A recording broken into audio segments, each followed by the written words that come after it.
New Age guru Ken Wilber's central claim that everyone is right is the key claim of New Age relativism and subjectivism, of love and light.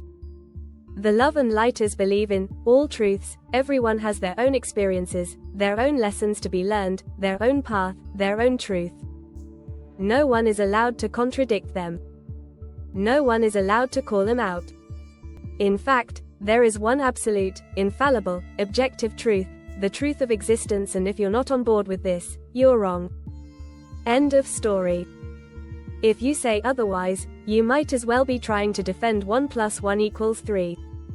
Wilber sometimes refers to a belief in an absolute truth, but in such a way as to render it meaningless, on a par with Kant's noumenal domain, about which we can know nothing. Hence, how can we even know it exists in order to refer to it at all?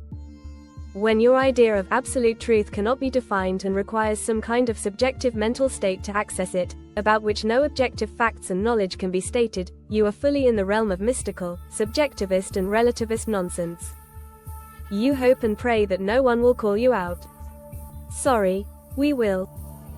Fichte, Schelling and Hegel called out Kant on his absurd noumenon. There will always be someone to call bullshit on you unless you can provide rational and logical coherence. In an interesting blog, Scott Hamilton wrote, like RDDA, Wilber purports to be what we can call a mystical syncretic thinker. That is, he purports to take previous thinkers and extend them by showing that their thought illuminated only a part of a wider truth. RDDA would get his disciples to read works from many different religious traditions, and then proclaim that all of these traditions were valid, as long as it was recognized that they illuminated only parts of an absolute truth, a truth embodied in RDDA. Wilber uses a similar maneuver, though he isn't, of course, as crass as RDDA. In his texts, Wilber examines an endless series of conflicts, all of which consist of two partial truths which need to be reconciled by being considered in the light of the ultimate reality, which integral thought, i.e., Ken Wilber, can alone describe. I have read a number of Wilber's texts carefully, and I cannot avoid concluding that they prove conclusively that the man is, at least as far as he discusses subjects with which I am familiar, an intellectual fraud. Looking through Wilber's attempts at philosophy, I find no evidence that he understands even the sort of basic philosophical concepts that undergraduates majoring in the subject learn. I certainly can't see that he has a grasp of key debates in philosophy over the past 100 years. Ken Wilber is a symptom of the breach which has opened up in the West between serious scholarship and popular opinion. Wilber's fans are all amateur sophists. They don't rise to the level of philosophers. They are mathematically, scientifically and philosophically illiterate. But they've read some stuff on Buddhism, Hinduism, and New Ageism. Joy. Oleg Linetsky wrote, in order to justify his position, Ken Wilber refers to the Eastern doctrine of the two truths. Wilber wrote, there is absolute or non-dual or truth, and there is relative or conventional truth, and one simply cannot take an assertion of the latter and apply it to the former. When we use finite words to try to represent ultimate suchness, the most we get is poetic metaphor, or metaphoric statements, but the absolute is known only by a direct realization involving a transformation in consciousness, satori, sahaj, metanoia, and what is seen in satori cannot be stated in ordinary dualistic words, other than metaphors, poetry, and hints. If you want to know God, you must awaken, not merely theorize. Conventional and scientific truths, on the other hand, are assertoric, not metaphoric. They work with models, not poems. They are finite, dualistic, and conventional, all of which is fine when addressing the finite, dualistic, conventional realm. What is the surest sign of bullshit? It's when someone tells you a truth that he says cannot be communicated. That's irrationalism right there. That's anti-knowledge right there. That's relativist and subjectivist bullshit right there.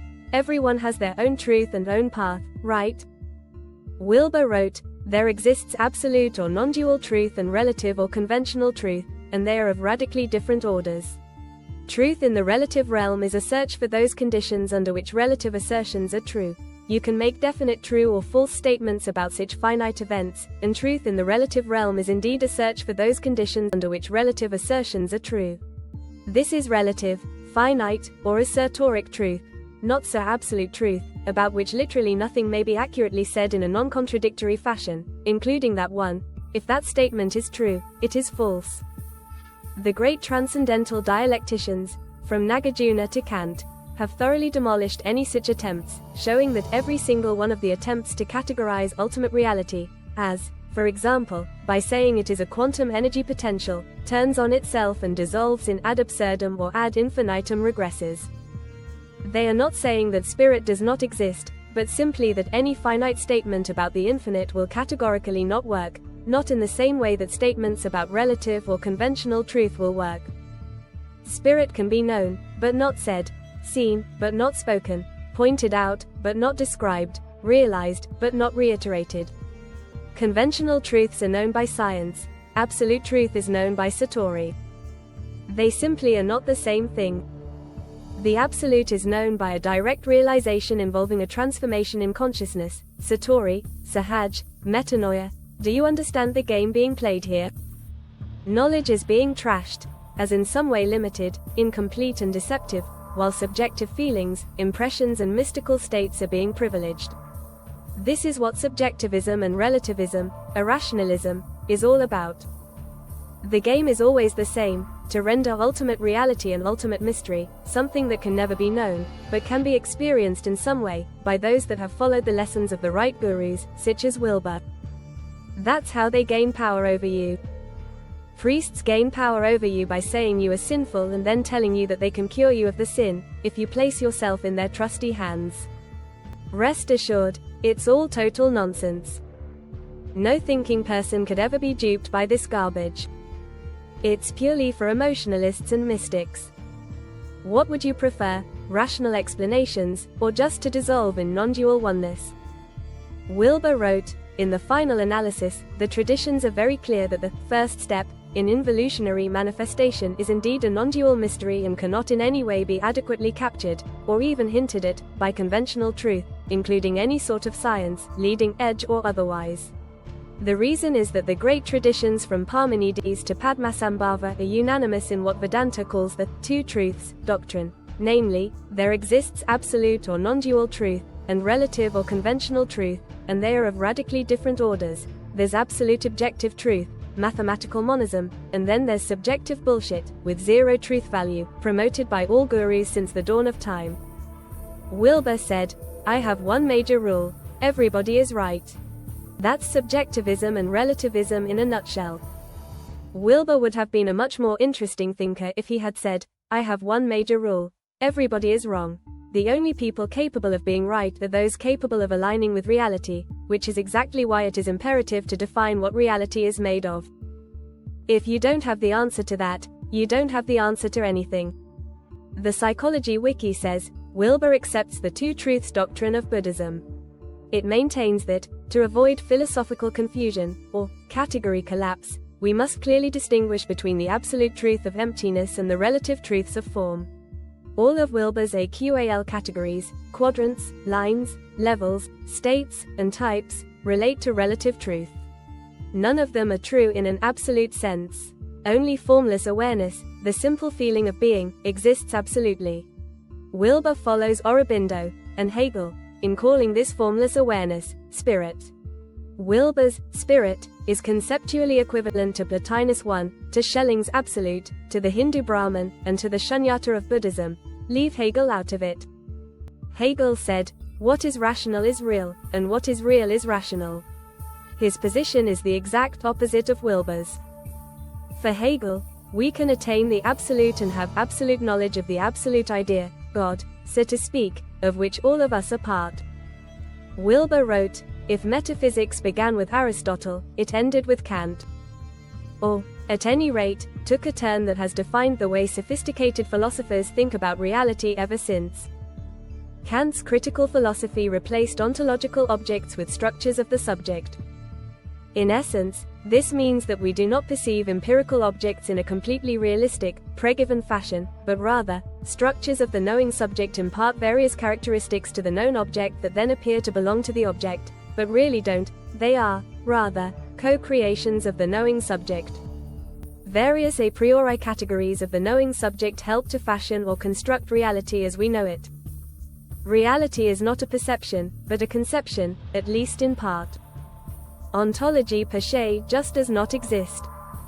Metaphysics is then a broad name for the type of thinking that can't figure this out.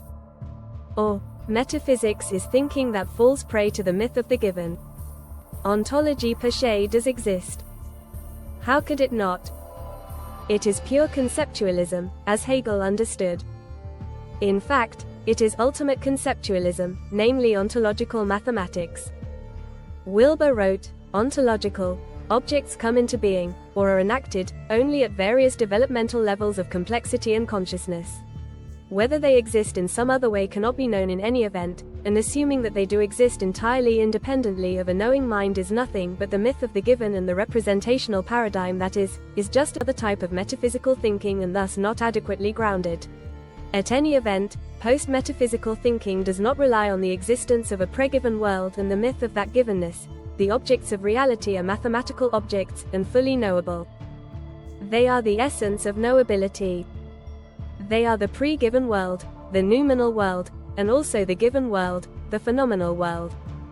Nicholas Headland wrote, "Wilber's articulation of his post-metaphysical position appears to involve a relatively strong post-Kantian a realist and constructivist stance, including an alignment with Kant's basic notion that the a priori categories do not have independent, real reference in the world, that is, categorical irrealism, but, in Wilber's terms, enact the referent." Wilber has no notion of idealism based on realism, i.e. minds encounter real mental objects that have real, objective existence. He says in effect that subjective minds construct their own reality. There is no objective reality. This is therefore the purest subjectivism and relativism. This is the New Age ideal. Everyone has their own path, their own truth, their own experiences, and indeed their own world. This is more or less total solipsism.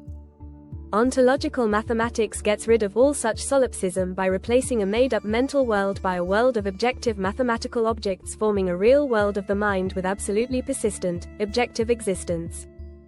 For Wilber, what is real before interpretation by the mind is either unknowable or non-existent, and Wilber very much leans in the latter direction, which means that reality is made up, it's totally subjective. In which case, reality is whatever you want it to be, because you just invent it.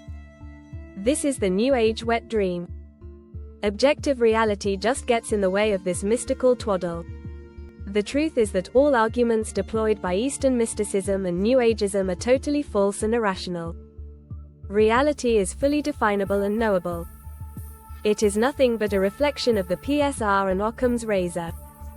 There is no system of two truths, an untenable and illogical substance dualism, mystically rebranded as non-dualism, but, crucially, not as monism. There is only one, rational, logical, complete and consistent, coherent monistic truth, ontological mathematics. It explains everything.